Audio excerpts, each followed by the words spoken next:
Hi, I'm Vanessa Joy, and I'm going to show you what off-camera flash is all about.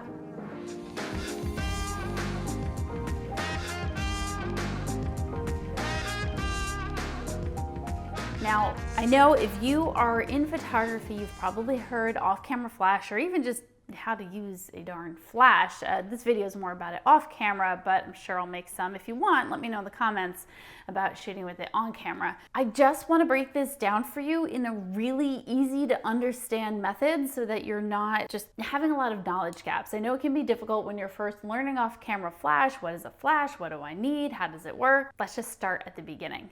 Number one, I am shooting with Canon and Profoto, but when we're talking about off-camera flash, this is all going to apply no matter what brands or what products you're using. I want this to be a good user's guide for anything off-camera flash. So what you need is something that is on your camera that tells whatever lights that you're working with to fire at the same time that you are taking a picture. That's step one, and that is called a transmitter, because it transmits the information that you're taking a picture to your light. That's kind of in a nutshell. It does a lot of other things, but it's called a transmitter. If you like what you're seeing so far, download my Actual Studios branding book. So this is my marketing book that I hand out to vendors I'm trying to network with, colleagues, as well as clients. There's a lot of eye candy there, definitely a lot of off-camera flash stuff. So you have to have a transmitter that communicates with whatever flash system that you're using. So I happen to have my Profoto here with me, and this Profoto transmitter will trigger or set off my Profoto flashes, whether it's this flash or it's the strobe. The Profoto one will trigger those. The Profoto one will not trigger my Canon speedlight. I have to have a Canon transmitter to trigger the Canon speedlight. So your transmitter has to match the brand or the technology essentially with whatever flash you're using. Now there are some other companies that are working on transmitters that can communicate with multiple cameras, and you won't have to buy different ones, but just make sure that whatever you're using, you can also use generic ones like radio poppers with something like a Canon speedlight. I used to use radio poppers or pocket wizards, but again, it does have to be brand specific to the flash as well as to the camera. So this is Profoto triggering the Profoto lights, but it's also basically a Canon bottom mount that allows it to talk to both the Canon camera and the Profoto light. If I had a Nikon, I would need the Nikon remote so that the remote would talk to the camera, and it's a Profoto, so it would talk to Profoto lights. So that is step one, just getting all of your stuff together so that it works. I do recommend, if you are looking into purchasing off-camera flash stuff, that you think about the kind of ecosystem that you want to be involved in ultimately. Lights are a lot like lenses.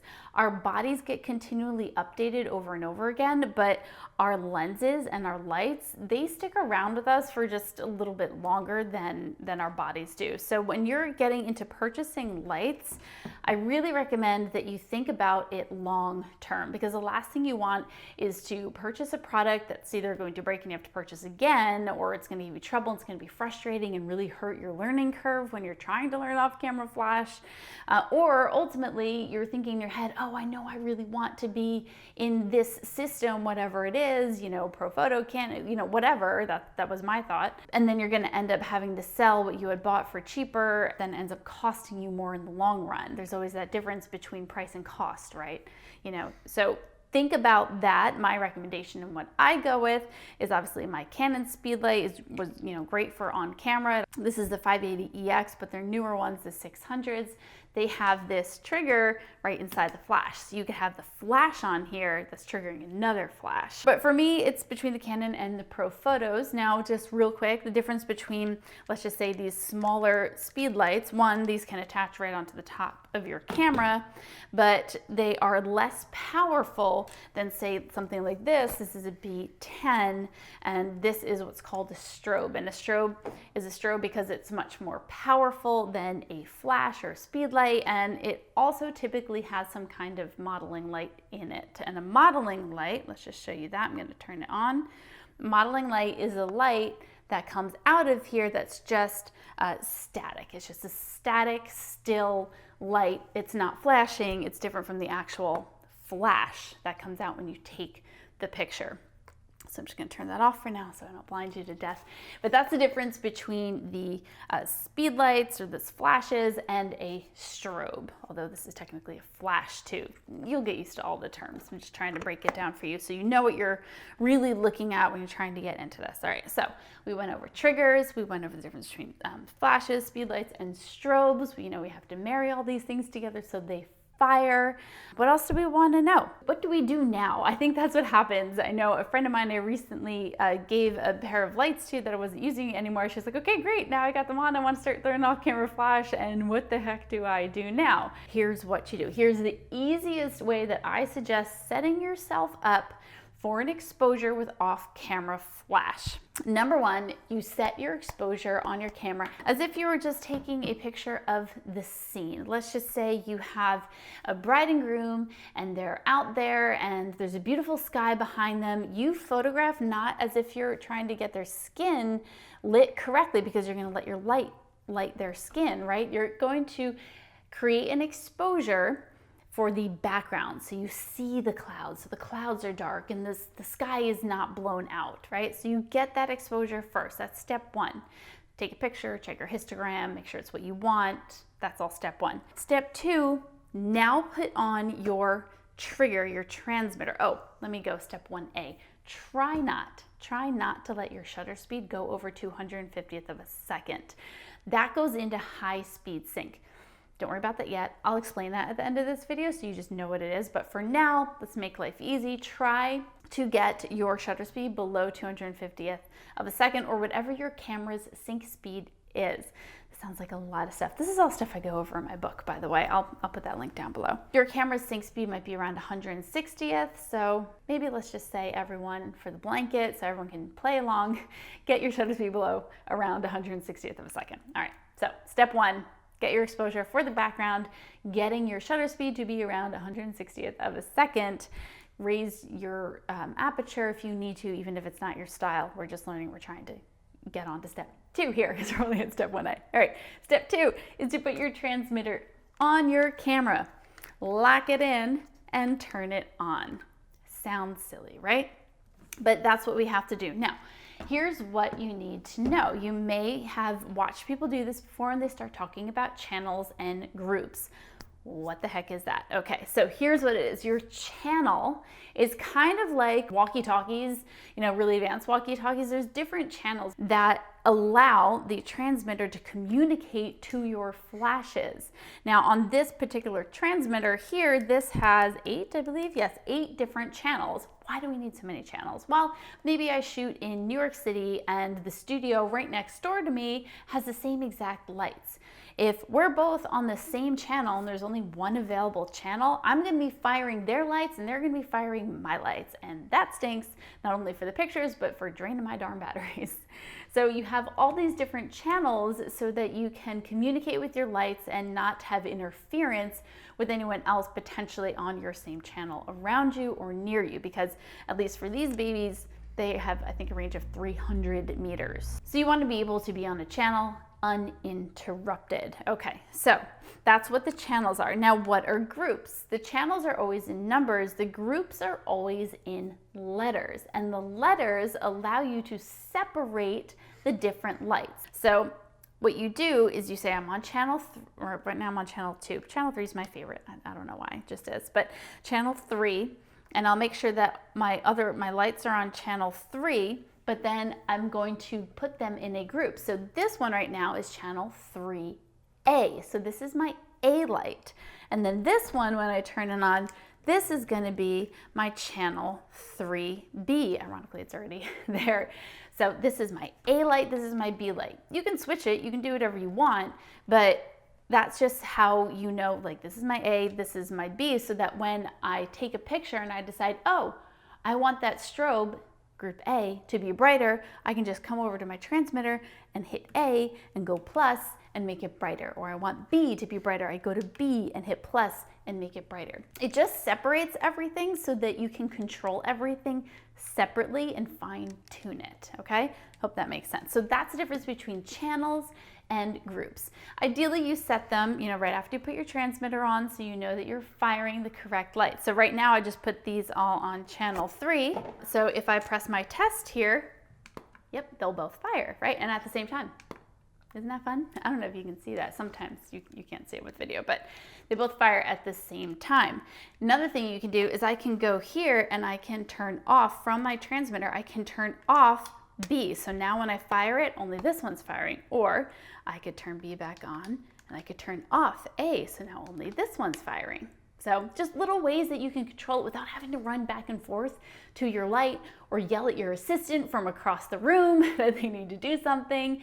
These are all parts of the controls. So that was step 2, turn it on, set your groups, set your channels.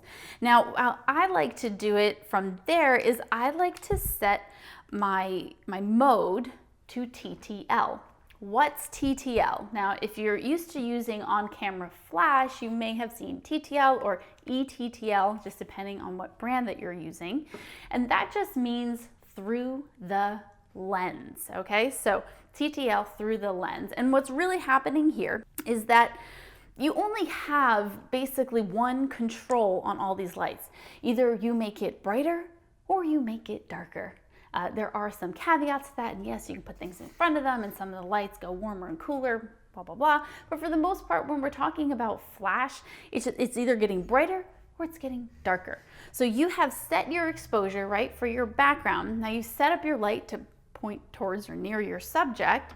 TTL is going to determine how much light should be pumping out of this. How bright should it be when you hit flash? TTL is just auto for your light. Instead of program for your camera, it is program for your light. So TTL is essentially just exposure through the lens. And if you want to geek out with me for a second, here's what happens with TTL. When you flash, what the light actually does in TTL mode is it fires out a pre-flash so that it is measuring a baby split second before you actually are taking the picture. The light that's coming out of this bouncing off your subject and back in through your lens to hit your sensor. So that's what TTL actually is. Now, depending on what kind of system that you have in camera and lights, it may or may not be super accurate. So your step 3 really from here after turning everything on is to take a picture with TTL. With Profoto lights, that gives you the roundabout, how much power should be coming out. And specifically with Profoto, when you go ahead from TTL, your next step will be then to switch it to manual. It holds that power setting. So if I take a picture right here,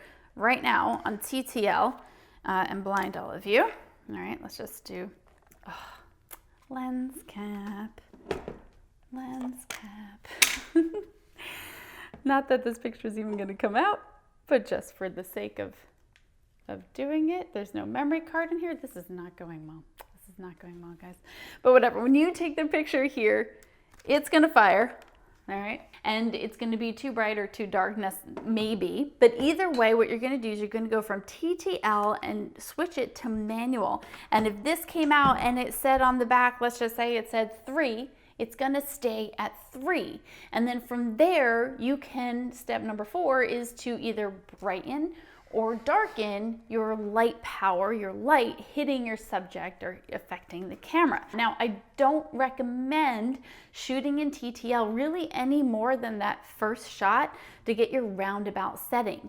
Because the beautiful thing about off-camera flash is that once you've set that power and you let it hold it, you don't want it changing. You don't want it to be on TTL and then for some reason decide that one picture should be really bright and then the next picture is a little bit dark. It's going to give you a nightmare later in editing, right? You don't want that. So switch it to manual, hold that power setting, and then go ahead and tweak it up or down.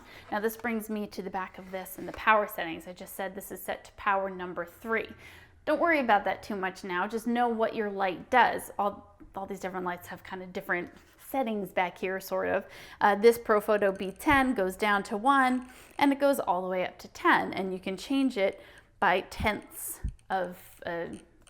increments. So everything in between. What does that actually mean, pumping out of here? How much power?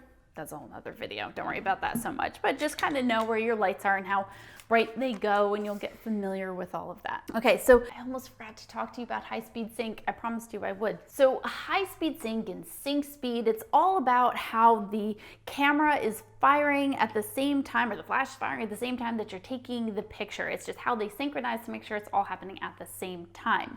So your camera's sync speed is as high of a shutter as you can go to make sure that it's all harmonizing nicely.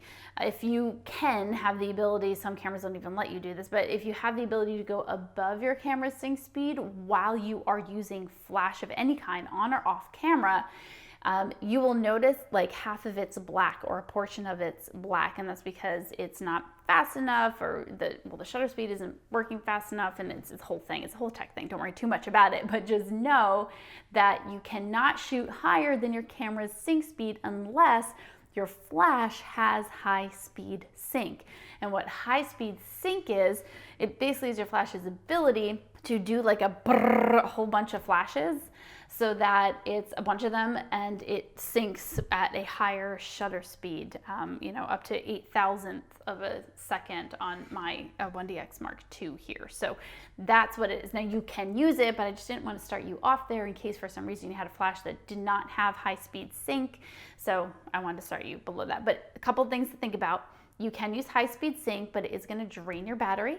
And then the light, because it's pumping out a whole bunch of little lights versus one big one, you won't be able to have as much power coming out of the light as if you were in high sync speed. HSS, also the acronym for that. That's pretty much it. That's how you get started with off-camera flash. Just wanted this to be very basic, and how, you know, you got a flash, you're getting a flash, what the heck do I do with it now? That's what the heck you do with it now. You get everything to marry each other, you get your basic camera exposure, then you add your off-camera flash using auto TTL for your light, and then switch it to manual, make some tweaks up or down, play, create, have fun. I do shoot a lot with off-camera flash, so what I would love for you to do, if you go to my Instagram, which is Vanessa Joy on Instagram, take a look at my photos and see if you can try to guess which ones have off-camera flash and which ones don't. It's a fun little game for me to play when I use off-camera flash, but try to make it look really natural and you think it's the sun. There's also a fun hashtag that I started. It's really long, so it's hashtag it's not sun, it's Profoto. So kind of fun. You get to look through and think, oh, I thought that was the sun, or I thought that was natural light, but it's not. My goal when it comes to using off-camera flash is to really marry it with natural light. I don't necessarily want that super flashy look. Not my thing. We'll do more videos on how to use off-camera flash much more easily and in a natural way, but that's my goal. Make sure that you hit the bell and subscribe to this channel. I've got lots more coming for you. I hope this has really helped you get started with off-camera flash, and please, if you have any questions, tell me in the comments. I'll do my best to answer.